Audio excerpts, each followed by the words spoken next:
Kristin LaVanway here. We all know that real estate is seasonal, right? Because all the really smart guys who put out all those really fancy real estate reports, they always add that little disclaimer. Numbers have been seasonally adjusted. And therefore, there must be a perfect month to buy and a perfect month to sell, right? I'm here to give you the scoop. Let's start off by looking at when most people list their homes for sale. Easy, January. It's like it's a New Year's resolution, you know? This year I'm going to lose weight, I'm going to exercise every day, and I'm going to sell my house. The least popular months to list, not surprising either, November, December. Because people just don't want to put their house on the market during the holidays. They just don't. Which might also explain those January numbers, you know. What about buyers? When are they doing their thing? They don't really start off at the beginning of the year. They kind of wait until the spring thaw. They come out like March, April, May. You start to see the sales volume increase. It usually peaks around May, June. Then, of course, everybody's like, you know what? It's almost August. Let's go to San Diego. And things start to taper off towards the end of the year. So the impact on the inventory goes something like this. The inventory generally peaks around February, March, right? Because more people are listing, but not as people are buying. Then the buyers come and the inventory starts to taper off until it dips. Usually it reaches its lowest level sometime in May, June, July, somewhere in there.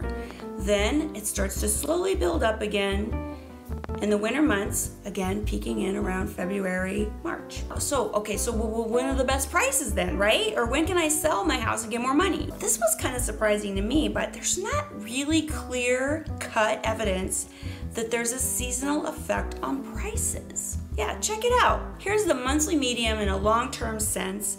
And yeah, you can see little ups and downs and ups and downs. But based on what I just told you about inventory and when listing is, and when listing and buying activity is highest, it's really hard to see a pattern. And keep in mind, there's a lot of other factors that are going to affect price. So to me, it seems kind of inconclusive. And it's even easier to be inconclusive when you look at price per square foot, which to me is like the great equalizer. Because, you know, maybe people buy bigger houses in the summer or something along those lines. Price per square foot, it doesn't really seem to be affected seasonally. It's more affected by the market. It's more an up or down based on market conditions. What does this mean then? Like, when should I buy my house? When should I sell my house? In a nutshell, here's how it goes. If you're a buyer, you're gonna have more choices in January, February, March. You just are. There's gonna be less buyers out there and more inventory.